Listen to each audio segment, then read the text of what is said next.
bigla na lang tumulak. Isang babae na biglang nagbigay busilak. Hindi ko akalain ay pareho kami ng kwento.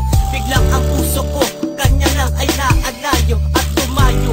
Muli kaligayahan ng mata, rumekta sa isipan at sa puso dumikta. Halika na tara, sumama ka sa aking buhay. Huwag na mangamba, pati ang puso mo ialay. Gumagaan ang puso pag iniwan ng